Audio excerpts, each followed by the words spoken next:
Morning. Men's alpine combined slalom segment this afternoon, and then freestyle skiing mixed event, mixed aerials at Zhangjiakou. And a couple of very quick entrees for tasters on broadcasting. As I keep telling you, Timo will be here next week on Wednesday to give you the kind of fuller details, but I'm told that in China, following the fourth day of competition, Beijing 2022 has already become the most viewed Olympic Winter Games ever in China. And have a little figure from the US, NBC reporting that the Beijing Olympics on Peacock, which is their digital channel, has delivered its best ever 6-day usage period. So hopefully the broadcasters continue to be happy. Okay, let me pass over now to my colleague Zhao Weidong, and he will introduce his guest as well, or the one we have, Huang Chun, I think. But over to you very quickly, Mr. Zhao. 好，谢谢马克，大家上午好。很高兴再次和大家见面。刚才马克先生也介绍了，在我们分会场视频陪伴大家的，依然是我们疫情防控办公室的副主任黄春先生。那么今天的主题呢是赛事转播。我们想呢，我们大家可能记忆当中还能够记得，1956年在意大利科尔纳提丹佩佐举行的第7届冬季奥林匹克运动会，第一次进行了电视直播。从此呢，随着转播技术的进步，通过电视荧屏和全媒体的平台，赛场上无数的动人的故事飘过了五湖四海，传入了千家万户。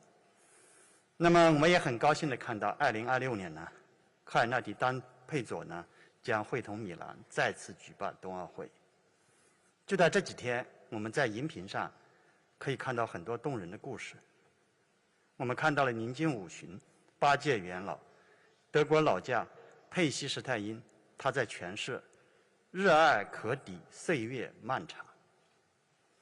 我们还看到战胜癌症重回巅峰的加拿大选手帕罗特，他抒怀我在享受赛场。我们还看到首登奥赛拼下银牌的中国小将苏一鸣，感慨能与顶级运动员同台竞技很开心。还有那对挪威冰壶混双夫妻组合斯卡斯列恩、内德雷格滕，比赛结束时，我看到了他们牵手时的会心一笑。这样感人的故事每天都在发生，冰雪的寒冷与人类的温情每天都在碰撞，这就是奥林匹克的魅力。我衷心的祝贺所有运动员在竞技赛场上超越自我的同时，也能够享受比赛，尽情欢乐。下面我通报一下有关的情况。首先是赛事情况。昨天9个竞赛场馆分别进行了13个小项的比赛，产生了6块金牌。今天9个竞赛场馆将进行12个小项的比赛，预计产生8枚金牌。再来通报一下防疫情况。2月9日0点到23点59分，机场入境12人员总数累计61人，其中运动员及随队官员32人，其他利益相关方29人，经海关检测后复检阳性6人，其中运动员及随队官员4人，其他利益相关方2人。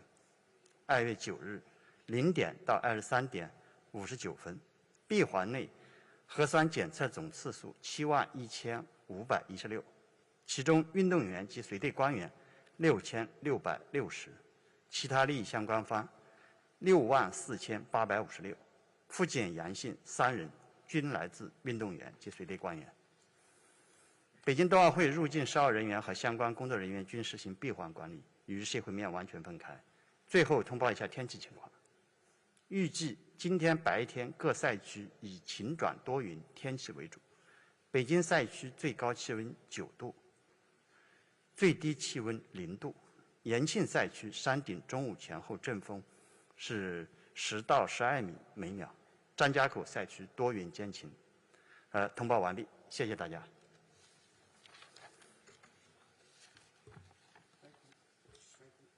Thank you very much, Mr. Zhao. And as we always do, we have Mr. Huang standing by for any COVID questions later on. But let's now go to Yanis Exarchos to give us an overview of some of the broadcasting technology and innovations here at these games, which are pretty impressive, I think. Yanis. Thank you very much, Mark. Thank you very much, Wei Dong. It's a real pleasure to be meeting with all of you colleagues today and share with you a few of the things we have been doing as broadcast community to bring the games to as many people around the world, especially younger people, leveraging all new technologies. I would actually like to start with something that Mark mentioned, even though Timo and IKMS are going to be presenting next week some findings from the measurement from around the world. It's still early days. However, he mentioned two things. First, in China, the games are already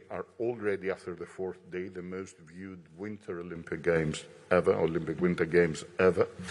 And also that in the United States, Peacock, the over-the-top, the streaming platform of NBC Universal, has had its best ever 6-day usage. That on top of the fact that NBC has been dominating also every primetime night since on traditional television.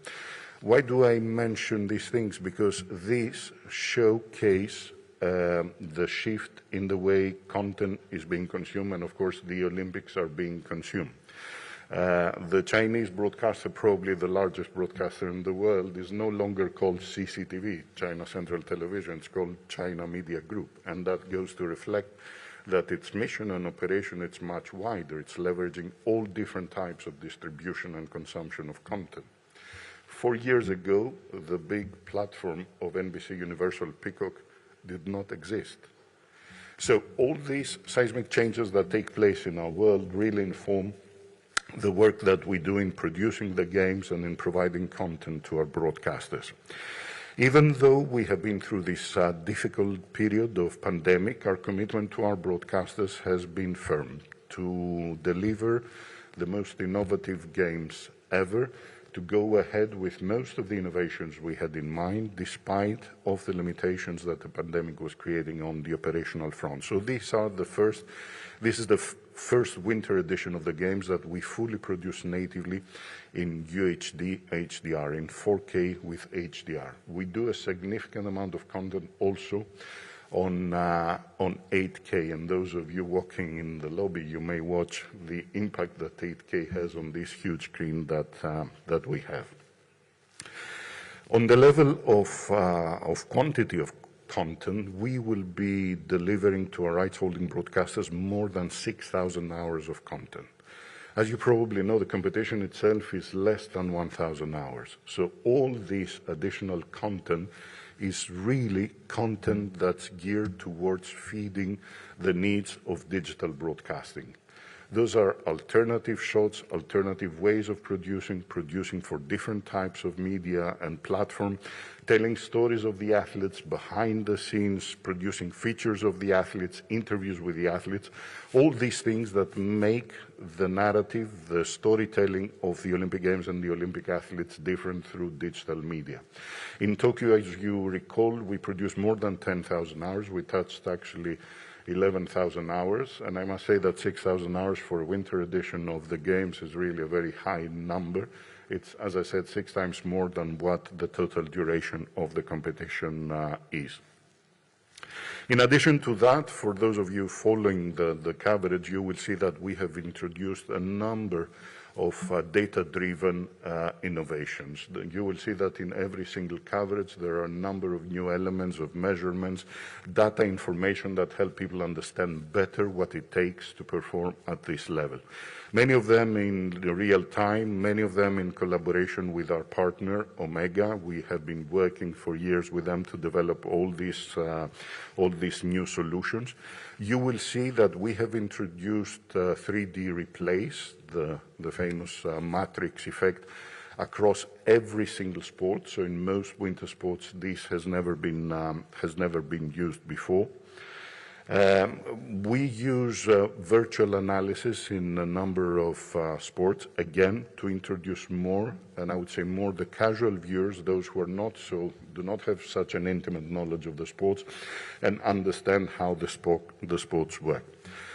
I must underline that here in China, as was to a very big extent also in Japan, we benefit from the fact that we are dealing with an environment which is very advanced on the technology front. China is probably one of the most mature countries in terms of usage of 5G. In Tokyo, we tested 2 or 3 cameras operating in 5G in the opening ceremonies. Here, across the different sports, we will have more than 20. So that shows you the very, very rapid adoption of new technologies. I would also like to particularly highlight not just what we produce and what we show, but how we do that. And there we have been talking many times about the adoption of cloud-based technologies.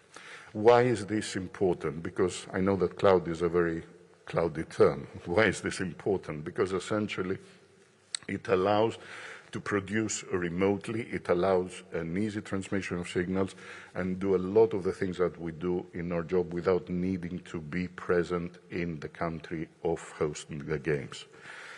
In Beijing, we have 32% less physical presence of broadcasters, which is enabled primarily by using virtual and cloud-based workflows. 32% less compared to Pyeongchang. The amount of content that's being produced, it's much, much bigger.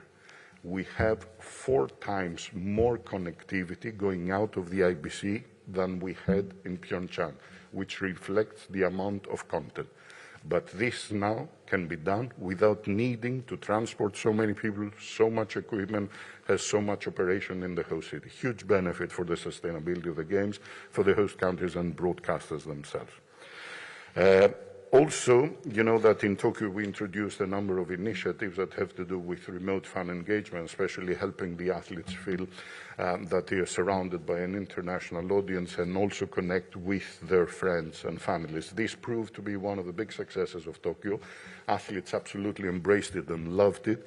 So in Tokyo, we did it for a few sports. We had technical limitations. Here, we have none. We do it across all sports. We give this opportunity to as many athletes as we can. As we speak, we are already preparing for 650 such moments for athletes. There will be many more. And we have delivered already more than 70 on the 4th day of the Games.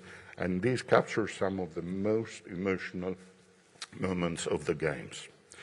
This has to do with the side of broadcasting the games for our rights-holding broadcasters. Let's move a little bit to what we do on our own digital platforms. Again, you may have heard that as part of our ongoing digital strategy of the IOC, we have consolidated all Olympic handles on social media, and we have consolidated all our own platforms under the banner of Olympics.com. And here, Olympics.com is delivering the international experience for the Games. It does not carry the signals of the Games. This is with our rights-holding broadcasters. But it is the destination for people to know what is happening when it's happening with news, live blogs, story about the athletes, and so on. As of yesterday, this platform has already surpassed the unique users of the total duration of the Games of Pyeongchang. We have 45 million unique users. It's more than we had in Pyeongchang, without having on the platform the host country, unlike what was the case in Pyeongchang, because this is being addressed by the website of the Organizing Committee. Top countries in terms of visibility are the United States, Japan, Canada, Russia, and Korea. We are very satisfied with how it's going. It will for sure surpass our targets and our expectations, again, without counting the amount of people in the host country. On the social media front, which is another huge area of attention, we have until yesterday a total of 2 billion engagements across all the social media handles, the Olympic social media handles. And since the start of the Games, we have added 5 million new followers. In the duration of the Games of Tokyo, we added 10. We need to understand that the impact of a winter edition of the Games is not the same as the summer edition because of the number of countries interest and number of countries participating. So these are numbers that really satisfy us very, very much. I would particularly like to highlight the effort that we're doing specifically in China, obvious, a very, very important destination for us digitally, where we do dedicated content.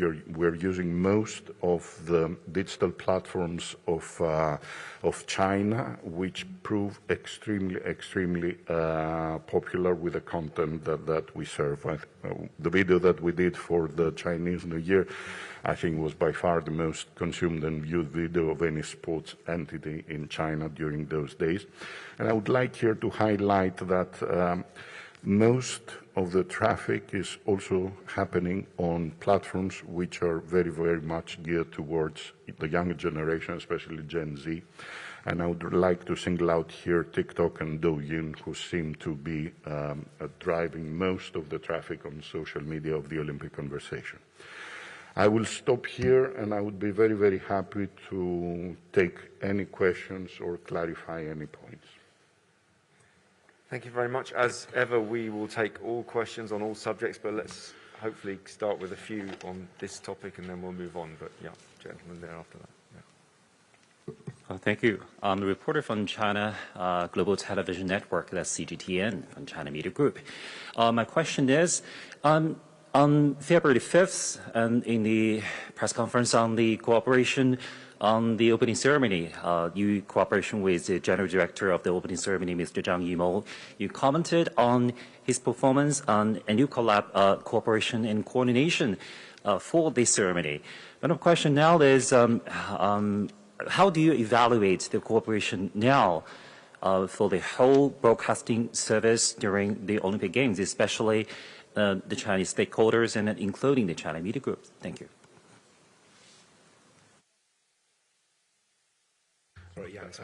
Yeah, thank you.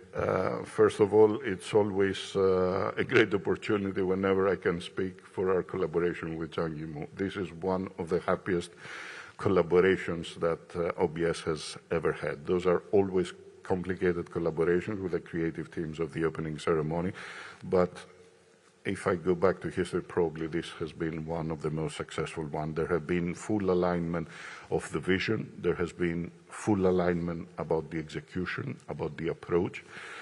I think that Yimou himself was pretty vocal in saying that he was very satisfied. We're even happier that we have already engaged and we're planning for the closing ceremony. So this is an ongoing collaboration, and we will try to maximize the effects and the opportunities that that technology is providing to us. You're correct in noting that the excellent collaboration with the opening ceremony team was not a single-out phenomenon. We are capable and we are able of delivering all these things in Beijing, despite the pandemic, despite the closed loop, because we have had for many years such a close and excellent collaboration with the organizing committee, especially on the level of infrastructure. We all, I think, work and share this building and its facilities. Our colleagues from press can see the quality, but it's the same with us. This facility, the facility that we have in the mountains, are probably the best we have ever had in a winter edition of the Games. In every single venue, we have excellent facilities. We have very reliable 5G connectivity. We have, details like great platforms, great commentary positions. These may sound as details. They are super important for us to be able to deliver what we do and focus on doing the best possible coverage. This is not a foregone conclusion. We have been in many places which are mature in terms of venues for Winter Games, where things were not as ready or not as reliable as we have here. So the infrastructure that we have is top-notch. The commitments that we had for unfiltered internet, I think you're also experiencing that, which for us is very important to use all these tools that we use to do our job, have been working flawlessly. Very, very important that we have to struggle with that. I hold every day briefings with all the broadcasters. I think the only technology issue that was brought was, I think, the Wi-Fi in one hotel. I don't recall any games where there were no technology issues. So all these things may sound as details, but it's what allows us to do the job that we do unhindered. So take my hat off, and I thank the organizing committee for the efforts they are doing to facilitate our work. Thank you very much. Yeah, let's take the guy in the yellow sweatshirt. Yeah, and then we'll come across. Bonjour, Emmanuel Pionnier from AFP. Question for you, Mark. Tuesday night, the figure skating medal ceremony was postponed. Yesterday, you told us that there were some legal issues. Tonight, we had some reports saying that it was the doping case involving Kamila Valieva. What kind of information do you have? Can you confirm those reports? And what can you share? Thanks. Yeah, I'm obviously, as you can imagine, I'm not going to comment on all sorts of speculation that I have also seen overnight, and that speculation will continue. As I said, as you said, we had a situation arrive yesterday at short notice, has legal implications, and I'm not, and I hope you would appreciate, I'm not from the podium of a press conference going to comment on a legal case, because it wouldn't be appropriate. On the wider issue, you said a potential doping case, and I think that's complete speculation. But in a general point, what I would remind you is that very much that the IOC delegated both testing, management, and sanctioning in doping cases to ITA and CAS to avoid even the appearance of a conflict of interest. So I won't be having anything more to say on that. You can ask me many, many questions, but it's an active legal case, and I would refer you to other partners. Yeah, lady from the BBC, I think. Hi, Mark. I appreciate it's a legal issue, and I know you want to resolve it, but I just wondered, are you able to give us any update on who is currently handling this matter and any time frame on when we might get a decision in this, given the implications? And secondly, I wondered, do you foresee a scenario where you might say there's no medal ceremony in this event during the Games because of the ongoing matter? Well, I'm sorry to disappoint you, but obviously even if I comment on who is actually handling this matter, I can talk abstractly about responsibilities, but even if I comment on who is handling this matter, it tells you what kind of matter it might be. So I'm not going to. There's a legal issue going on. I can't say anything more than that. And as for the other question about the award ceremony, at the moment it's speculation. I can't comment. I think we have to wait. Sorry, we have to wait with patience for this case to find its way to some kind of conclusion. I go to Reuters, who I think probably Carolus is going to ask me the same question, but hopefully something slightly different. Carlos Grumer from Reuters. Thanks, Mike. Do you feel that the other athletes in this case, the Japanese and the Americans, are being treated with respect, given that for 4 days they've been waiting for a result and the only thing we're hearing is a legal matter? And also, do you feel that there is a need for transparency in this case so that other athletes know where they stand in that competition? And if I may, a short one on Belarus. Do you feel you've done enough on Belarus, given that we've had another athlete who escaped the country after she was forced, a 17-year-old who was forced to stop competing, that Belarus is here with its flag and with its emblem and with an entire team? Thank you.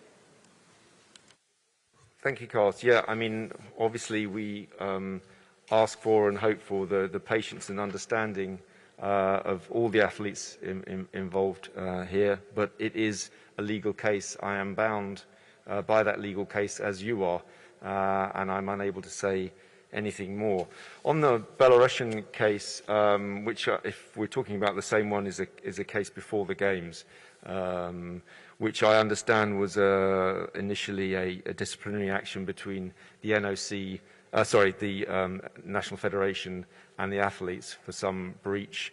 That has been raised. At the moment, it's purely an issue between between them and FIS. If FIS want to look into it further, then they obviously will do. We've reiterated our call to the NOC and all IS to make sure that Belarusian athletes can compete safely without any discrimination. And you will have seen, and I won't go through them, but I'll remind those who may want to find them on our website, the actions we've already taken against the Belarusian NOC, the most important of which probably, I think, was that we suspended all financial payments to the NOC of Belarus, with the exception of payments related to athletes, scholarships and the preparation of the Belarusian team for participation in the Games. So we have been taking action. We continue to take action. Those measures remain in place. But this issue, which was outside of the Games, in the first instance needs to be resolved, if it can be resolved, between the skier and the National Federation, and then eventually with the International Federation. Yeah, gentleman there. Thanks. Question from Xinhua. I will ask in Chinese. 我们都知道现在冰雪运动是非常危险的，然后也有些运动员受伤了。我想请问，咱们在疫情防控的前提下，如何保证第一时间来对运动员进行救治？谢谢。马克，我想这个问题先请我们黄春先生回答吧。好的，谢谢你关注我们整个冬奥会的一个医疗救治的工作。事实上呢，就是我们也知道啊，冬季的冰雪运动，它的风险性很大，对抗性也比较强，竞争也比较激烈，所以鉴于这种情况，它的受伤的概率非常大，甚至创伤、骨折，甚至重症，甚至还有突然发生一些死亡的一些意外的情况。所以基于它的伤病的一些特点，运动的一些特点，所以我们必须有一支强大的和专业的高水平的一支医疗救治队伍。所以说我们在之前就已经做好了充分的应对准备。现在目前呢，我们3个赛区呢，总共有3个冬奥村都有综合诊所。另外呢，我们有138个医疗点，其中包括了我们的场地的医疗点、运动员的医疗点。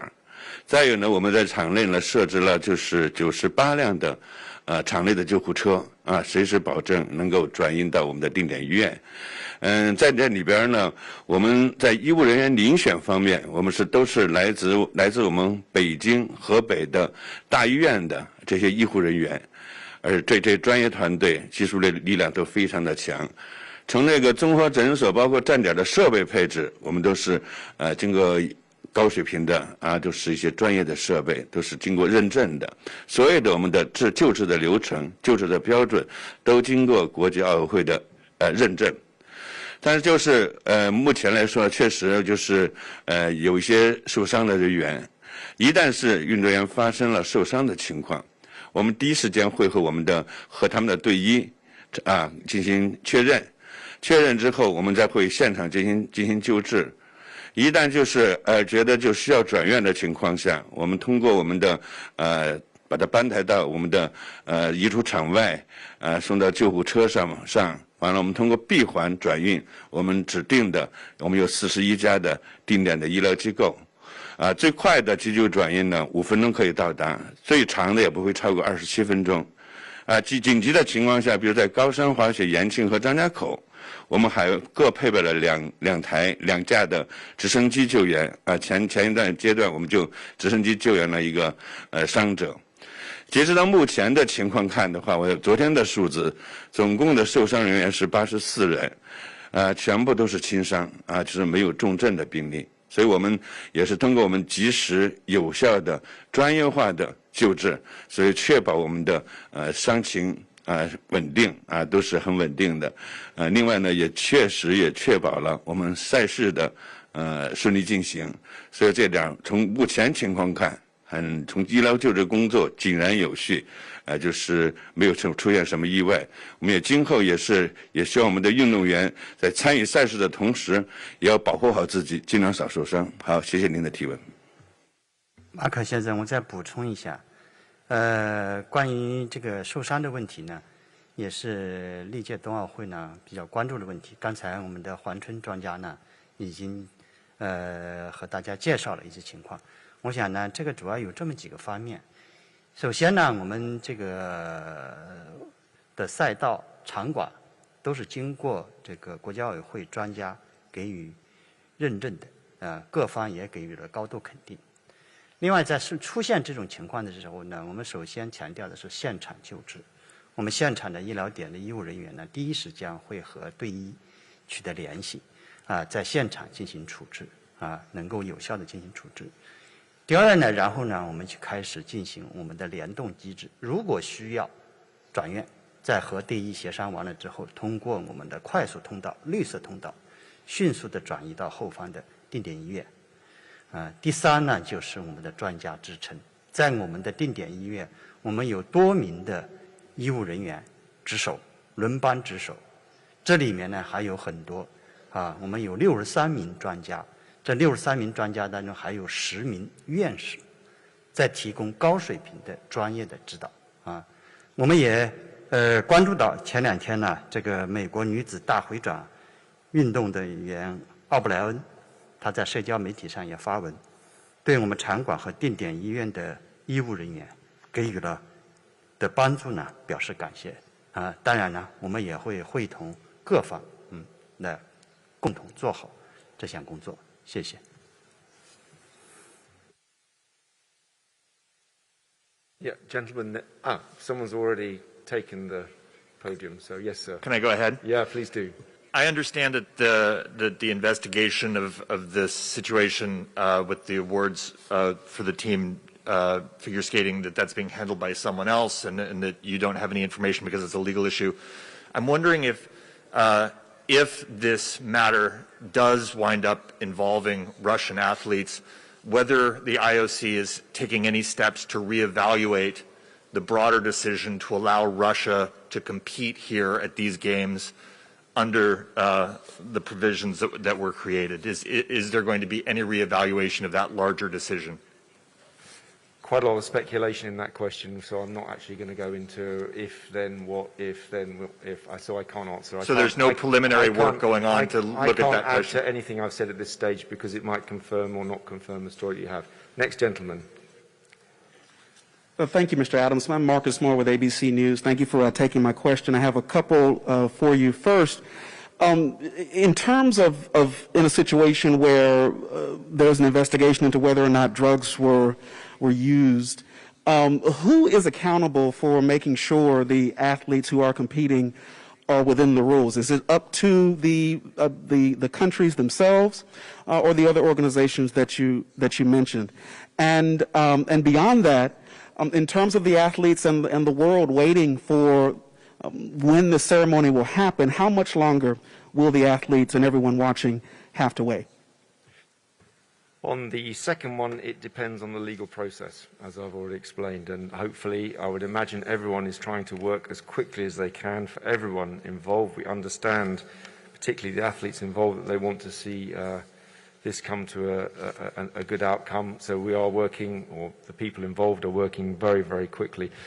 In terms of your general question, all I would say is that, generally speaking, there's a rule of strict liability for athletes in terms of if you're asking for a general question about drugs, but I would ask you to direct your question to those questions, the general questions about doping and responsibility to the ITA and to WADA, particularly in this case.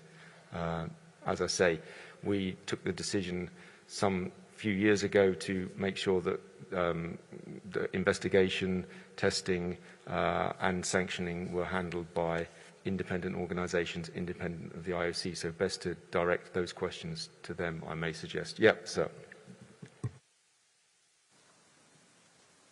好，谢谢主持人，我是中央广播电视总台记者，想提问发言人赵卫东先生。首钢呢，因为迎接2008年北京奥运会，还首都一片蓝天呢，它实行了这种启动搬迁。那么又因为本届的冬奥会呢，它再次走入大家的视野，又浴火重生。那么最近呢，有一些网友就关注了一个这个冷却塔，这个冷却塔呢很漂亮，是在这个首钢园大跳台的旁边，喷着我们北京冬奥会的这个会徽。那么请您给我们介绍一下这个冷却塔的背景。另外呢，我也想再提问一个问题，就是提给伊阿尼斯先生。就是您刚才也提到了啊，就是中央广播电视总台跟您这边有一个良好的合作。那么在整个的这个赛事的转播呢，有 8K 的转播和制作，还4K 的转播和制作，当然还有一些 8K 的这个信号。那么也请您一会儿帮我们评价一下跟我们总台合作的这样的一个情况，谢谢。好，马克先生，我先回答他的第一个问题，然后请亚尼西斯先生回答他的第二个问题。刚才你所说的呢，我想你可能关注的也是社交媒体上的那个网文啊，我们也注意到了社交媒体上的这篇网文。这篇网文竟然把钢铁企业的冷却塔说成了核设施，简直是天方夜谭，荒谬之极。我也注意到了，有许多国家的热心的网民已经在评论区进行了充分的科普，对此呢，我们也表示感谢。首钢滑雪大跳台，它是在首钢的工业园区里面，这是冬奥历史上呢第一座与工业遗产再利用直接结合的竞赛场馆。它是利用首都钢铁公司的冷却塔等工业资源进行了升级改造，也是世界上首座永久性保留和使用的滑雪大跳台。过去的冬奥会的滑雪大跳台，这个比赛完了之后就会拆除，但是这座大跳台它将会永久的留下来。可以还跟你介绍的是呢，我们北京冬奥组委的办公就在这个首钢园区，和首钢大跳台呢距离很近。我和我的同事这几年每天都披星戴月在这里办公，筹办冬奥。国际奥委会主席巴赫主席也到首钢园区来考察过，他多次把首钢园区作为呢北京冬奥组委践行可持续发展和节俭办奥理念的典范，称之是让人惊艳的城市规划和更新范例。另外呢，这两天我们也注意到了一些西方媒体这个比如像这个《纽约时报》还有不是《纽约时报》，刚才我说错了这个路透社，好像是路透社和《经济学人》他们都报道了我们把首钢园区由一个工业园区转变为文化和体育休闲园区的故事，而且给予了充分的肯定。谢谢。Thank you very much. I'm very happy whenever I speak about our relationship with CMG, which is not new. It goes back actually all the way to the Games of 2004 in Athens. That was the first time that the Olympic host broadcaster invited CCTV to participate in the coverage of some sport in the Olympic Games. It was at the time modern pentathlon and table tennis. The collaboration was excellent. I think it was the first international production that CCTV had participated in. Today, we're talking about an entirely different level. This collaboration has expanded so much. We have been using CMG and CMG production crews in some of the most complex productions that we do, both in the summer and the winter editions of the Games. And I must say that here in Beijing, it goes on a new level, especially with the collaboration in the production on 8K that we know is a format for the future. Actually, this is a three-party collaboration between OBS, CMG, and the Japanese public broadcaster NHK. Both CMG and NHK are now among leading broadcasters in exploring new technologies, future technology in broadcasting, and we're very, very excited in collaborating with them. Allow me also to say that here in the Games of Beijing, 35% of the staff working for OBS, of the 4,000 people that we have to cover these games, come from China. And this is precisely because the maturity of this country in terms of technology, in terms of broadcasting techniques, has progressed so much. Many of them are human legacy from the Games of 2008. Many more are young, fantastic, enthusiastic professionals, very switched on all things digital, and we are very, very happy to have them in our operation. I'm sure many of them will continue with us in the future editions of the Games. Thank you very much, Yanis. Yes, please, in the front there.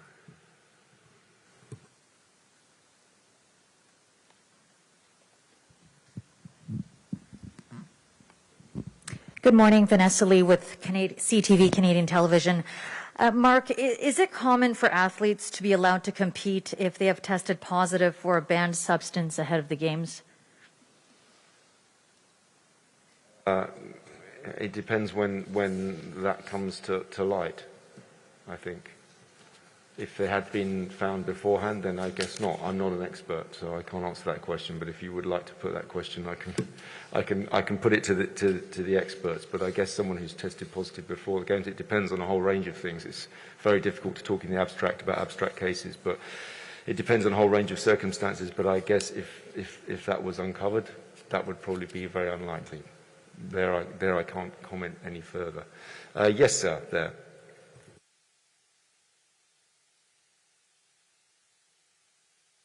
Thank you. Reporter with China Daily. Questions for Yanis. A quick follow-up here on these games being the most watched so far in China. You had any figures or statistics or analysis on what are those sports maybe particularly attractive to the audience here in China or most watched in China, or watched more than other sports in China? You also mentioned about these games' strong presence on social media. Do you have any figures or information about that in China as well? Thank you. Thank you very much. I think that this more detailed demographic information will start arriving, and we will have to respect broadcasters themselves to be releasing them as they want. What I can tell you is what we see on our own digital platforms, because even though they do not carry the games, they do reflect very, very much the atmosphere and what's going on in the competition itself. So I don't want to distinguish very much, but I think that it's pretty evident that Bigger and the Eileen Gu moment is a moment that has a huge media impact around the world, and obviously in China, but I think it's a worldwide phenomenon. It was an incredible competition, incredible narrative. The atmosphere was fantastic. I think the images were very good, and obviously Eileen Gu is an athlete that really will be one of the icons of these games. I'm very happy because we have been following her performance all the way back to Lausanne. She was the one that did the narration, the voiceover for the 1 year to go video that we produced with the Olympic Channel. So we're very, very close to her. I would say that the big figures and stars appearing in figure skating are also drawing huge attention. And then also Alpine, as it develops, it has many peaks. But I would say specifically for each market, because it depends also on the performance of the athletes from the market, I think that's more appropriate that each broadcaster start disclosing their figures. For me, the most interesting thing will be the shift that we will see towards younger audiences that we also registered in Tokyo, which is very encouraging for sports. Thank you. Yeah, gentleman down there would like a question, then the lady just in front. Well, hello, Anthony Germain with the Canadian Broadcasting Corporation. My question is for Yanis. I was talking to some colleagues from Claro, Mexico City, and I was wondering, sometimes the Winter Olympics come under a bit of scrutiny because they don't appeal to every nation for obvious reasons. And I'm wondering if you have any ratings information for Central America, South America, and Africa. As I said before, Timo and the ITMS team are collecting that. It's absolutely clear that there is a natural bias, I would say, in the Winter Games. You know, you're from Canada. For you, the Winter and Summer Games are almost equal, if not the winter more important. For many other countries, they don't have this development. We have 91 nations participating in the Winter Games. We have 206 participating in the summer edition. So this shows a divide. However, it's very interesting, and this is a trend that we already started noticing as of Sochi, more in Pyeongchang, far more here. You have interest, at least on the media level, from countries that traditionally would not even be watching the Winter Games. Some of them in Central Latin America, some of them from the Arab countries, and increasingly also from the African continent. This is a result of many factors. First of all, the wider distribution of signals and the wider options on digital for people to see and watch. Second, for the wider, it's a result also of globalization, even though we live in a delicate moment because of the epidemic. There is no doubt that people communicate, understand, go study in different countries, so start picking up winter sports. And also, I would be particularly interested in the results in Mexico in these games.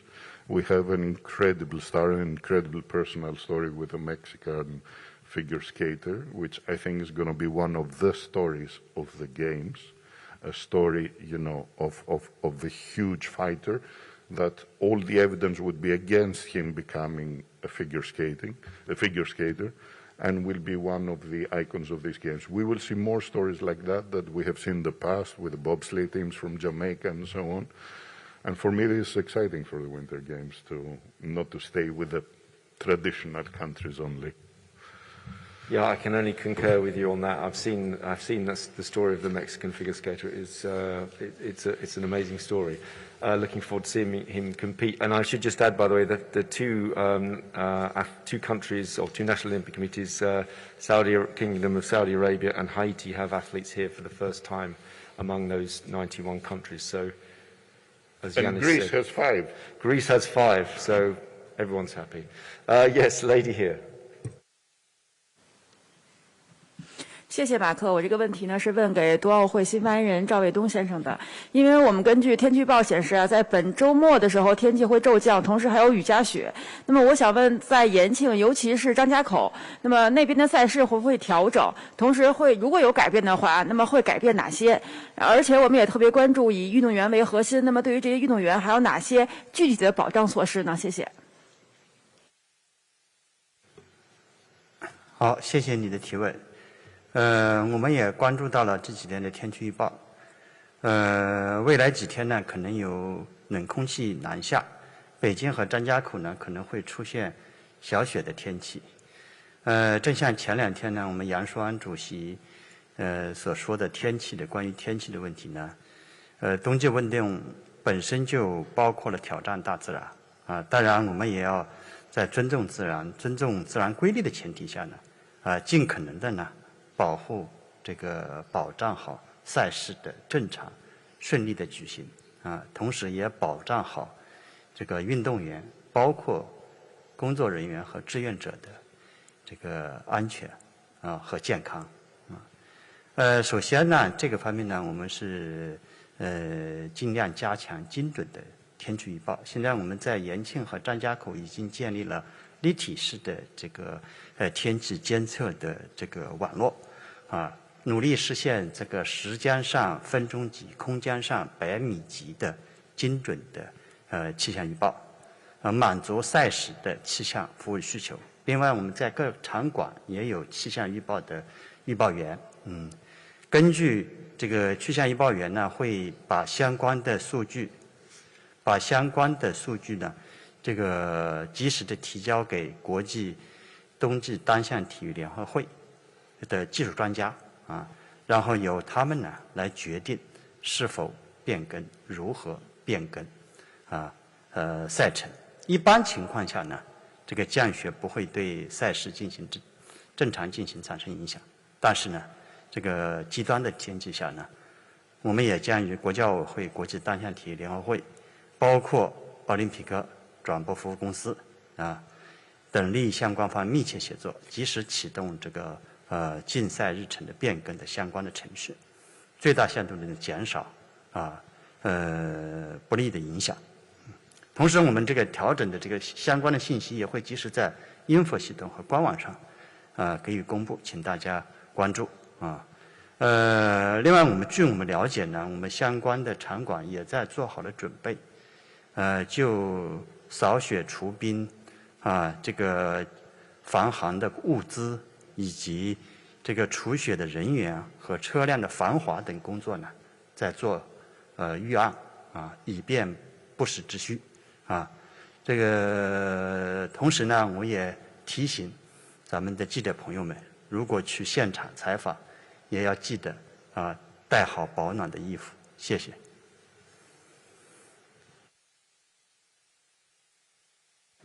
Yeah, gentleman there, and then lady behind. Yeah, gentleman. Bonjour, je vais poser cette question en français. Je suis Bruno Fraioli de sportbusiness.club. J'ai une question sur les contenus qui sont donnés aux diffuseurs, et notamment, Monsieur Exarchos, vous avez indiqué qu'il y avait des contenus spécifiques pour la Chine. Alors pourquoi un flux spécifique pour la Chine? Est-ce qu'il y a des données ou des contenus qui sont censurés uniquement pour ce territoire? Merci.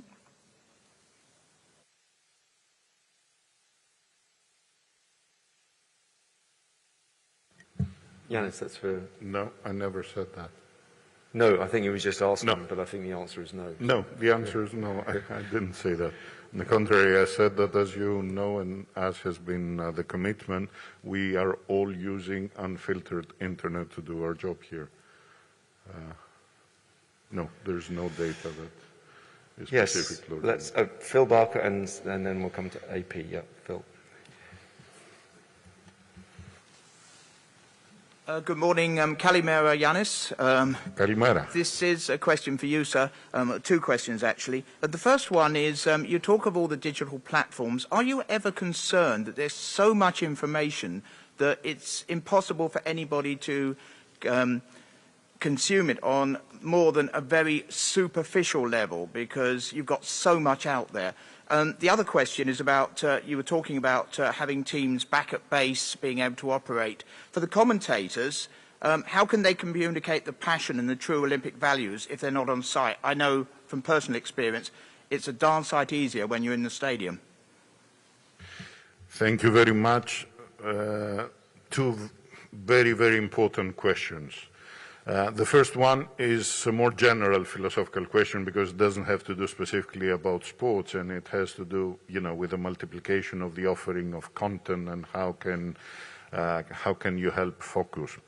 I believe that it is an issue. What is for us important is to offer many different options and many different types of content, because people have preferences. I'm not saying that they prefer to consume only very short-form content, but we need to meet their needs when they want to consume short-form content, when they want to chat, but also when they want to sit back and enjoy a full competition.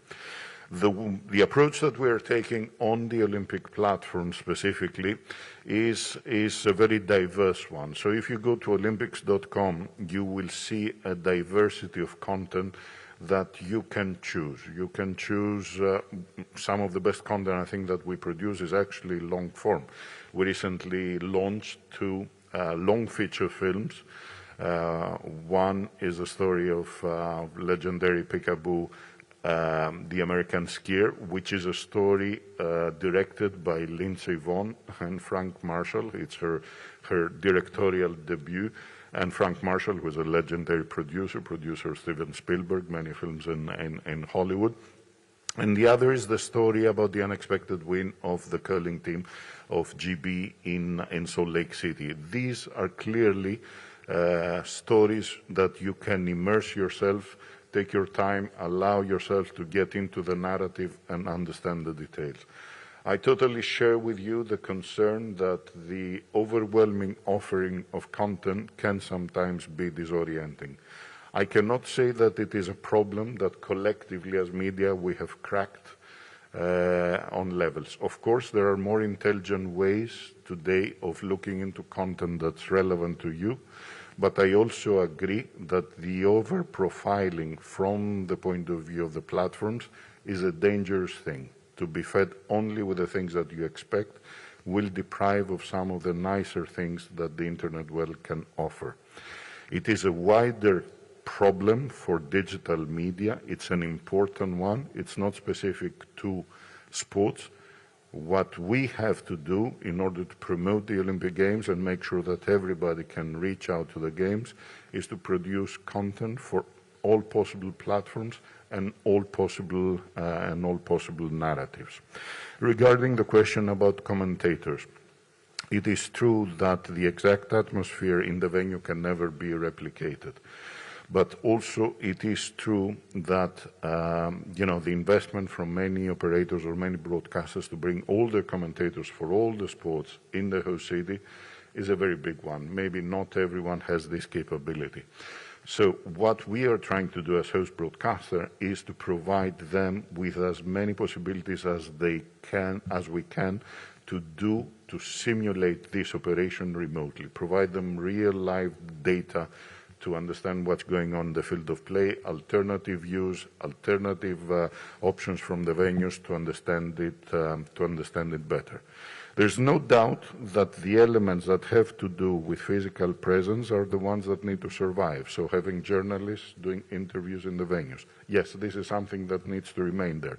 Having commentators, yes, I believe that. I would say that having directors directing needs to stay there, and producers.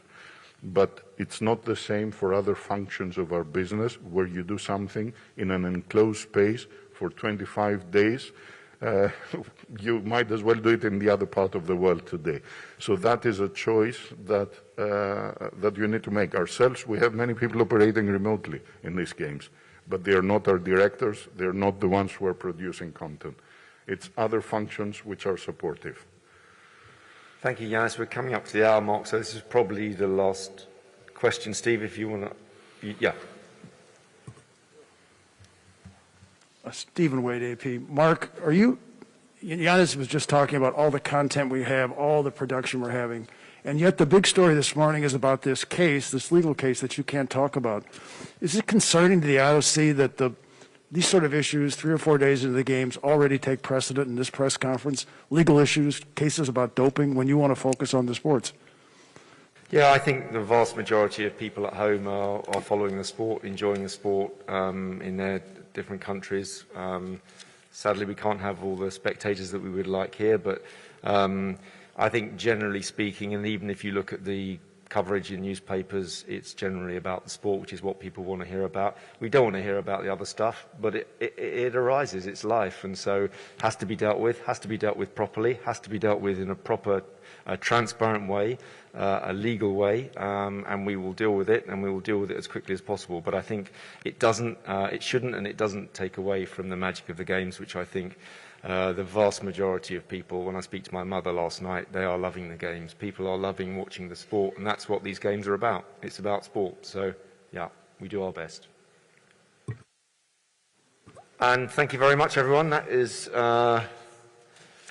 a wrap, I think, and we are back tomorrow again, and we're going to talk about legacy tomorrow, because there's a considerable legacy. I think 5 of the venues here are from 2008. There's a lot of legacy going forward. So thank you very much indeed, and I will see you again for another hour of fun and games at 11 o'clock. Thank you very much. Thank you very much. 谢谢。